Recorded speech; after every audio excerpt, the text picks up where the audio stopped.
Imagine finding a school where children never miss a day. They never cry. They never talk about their parents or life outside of school. They only exist within its walls. Now, imagine that the longer you stay in this place, the harder it becomes to leave. And one day you realize, no one ever leaves. Sounds like something out of a horror story, right? But what if I told you that this account was found online? No author, no origin, just a warning. From someone who may have never escaped. Today, you will hear a disturbing story. A teacher who accepted a job at a kindergarten and little by little realized something was wrong. Doors that shouldn't exist. Children who never age. Laughter echoing through empty hallways. And a buried secret that perhaps should have never been uncovered. But a warning, if you keep watching, it may be too late to turn back. My name is Daniel. I'm 32 years old and have spent the last 10 years teaching in public schools. When I received an offer to work at a private kindergarten in a small town, I accepted without thinking twice. The salary was good, the workload was manageable, and honestly, I needed a fresh start. However, the first time I arrived at the school, I felt a strange chill run down my spine.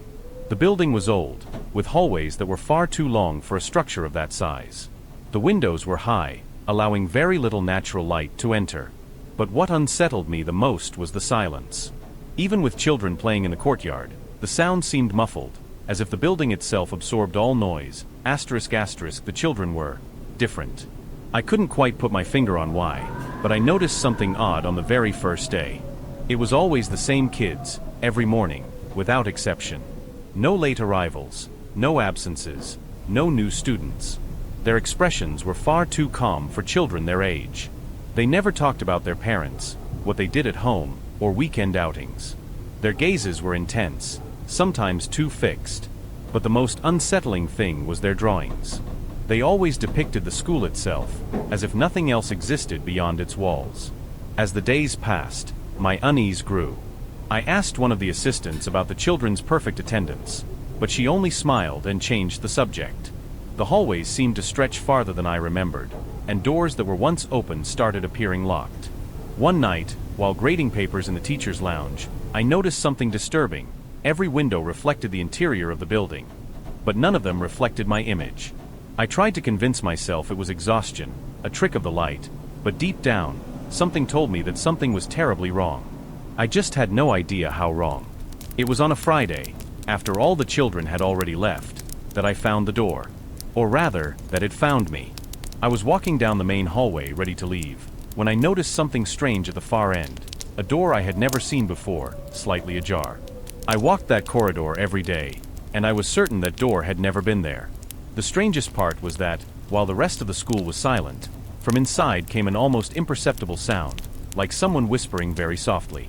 My first instinct was to ignore it, to keep walking and forget about it. But something made me stop and look inside. The room was small, with shelves covered in dust and a single light bulb hanging from the ceiling, swaying slightly. The smell was strong, a mix of old paper and dampness. At the back of the room stood a metal filing cabinet with several drawers. Something told me I shouldn't touch it, that it wasn't meant to be seen. But curiosity overpowered fear. When I pulled one of the drawers open, I found old folders filled with student records. The photos were faded, the names handwritten. The strange thing was that the dates made no sense. Some records were from 1963, 1978, 1985.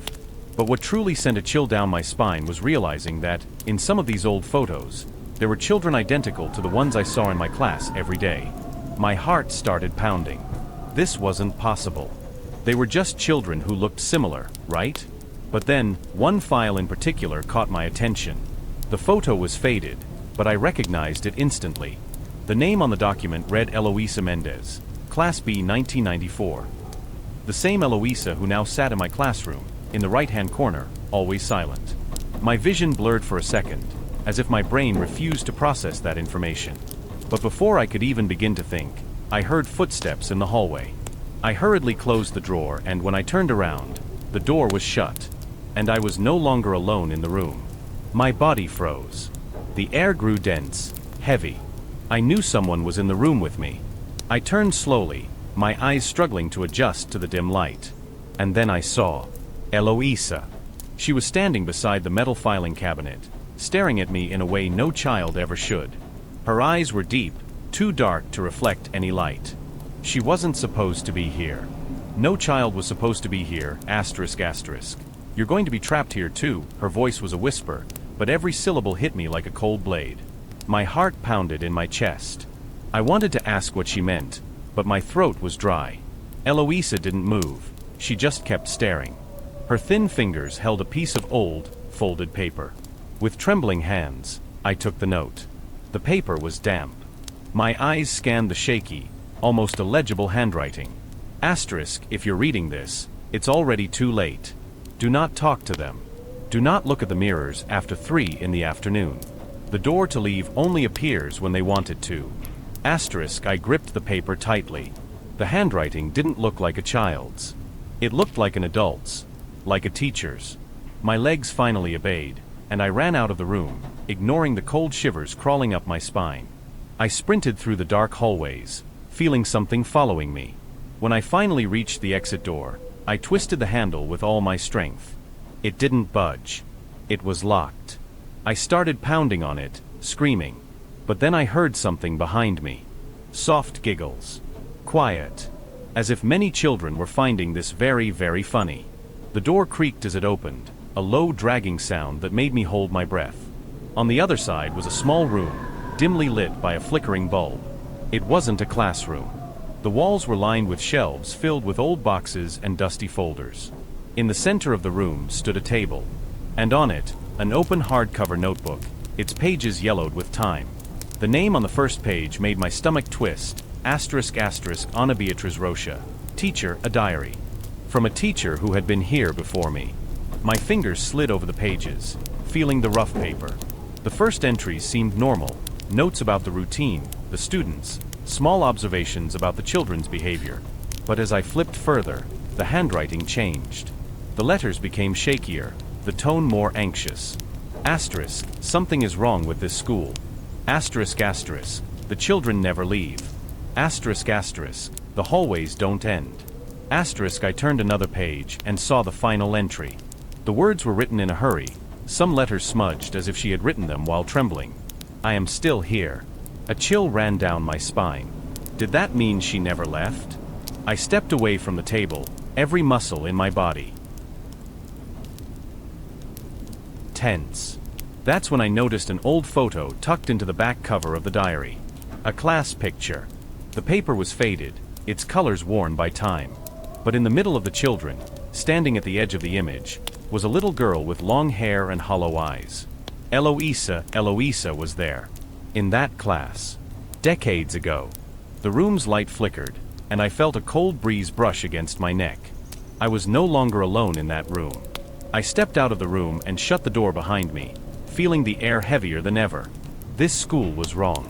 Something about it didn't make sense, as if it were trapped in time, recycling the same faces, the same children, the same stories. And now I knew I wasn't the first to notice it. There had been others before me. Other teachers. And none of them had left. Asterisk asterisk, the silence was absolute, almost suffocating. I walked slowly down the hallway, trying to figure out what to do next. That's when I heard it. A scratching sound. Coming from above. I looked up at the ceiling. At first, nothing. Just the white panels, aligned like in any ordinary school.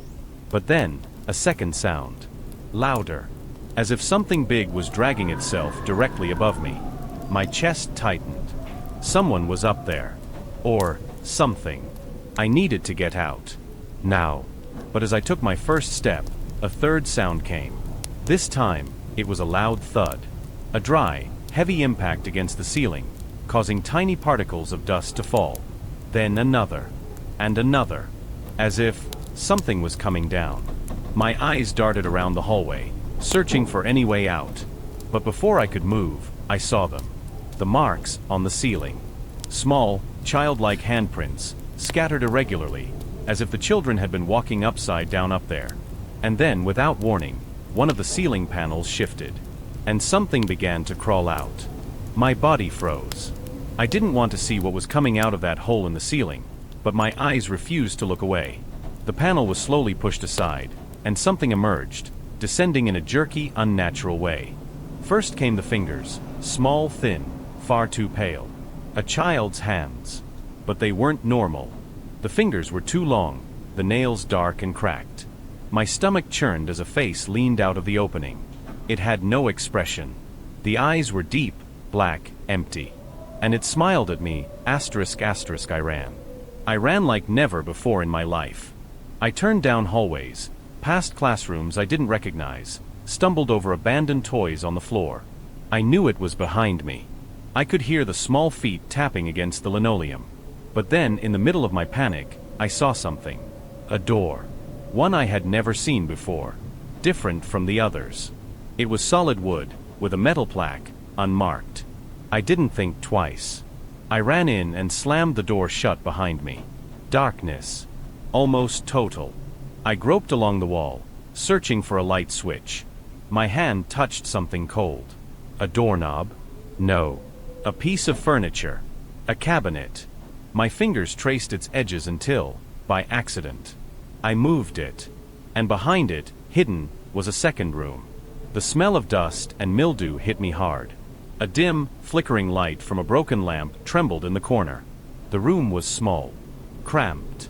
It looks like a dormitory, I thought. Small beds lined the walls. A shelf filled with old toys. Porcelain dolls with cracked eyes staring blankly ahead. But the worst part was in the center of the room. A chair. Wooden, facing the wall. And someone was sitting in it. The chair creaked softly as I took a step back. Who was sitting there? The figure was small, fragile. A child. Dark hair covered their face, bare feet touching the dusty floor. But something was wrong. They didn't move. Didn't react to my presence. The air around me felt heavy, as if time itself was slowing down. My breathing was the only sound in the room. "Professor," the voice came from behind me. A chill crawled up my spine. I didn't want to turn around. I knew that whatever was there behind me, I wasn't supposed to see it. But something deeper than logic forced me to turn, slowly. The beds, once empty, were now occupied. Children sat on them, staring at me. But they weren't normal. Their eyes were dark, their faces frozen in unnatural expressions. Some of them smiled in a way that was wrong, as if they didn't understand how facial muscles worked. Others simply watched. Waiting. I needed to get out. Now. But before I could move, the room shifted. A soft creak, wood bending. The chair, I turned back. My blood ran cold. It was empty.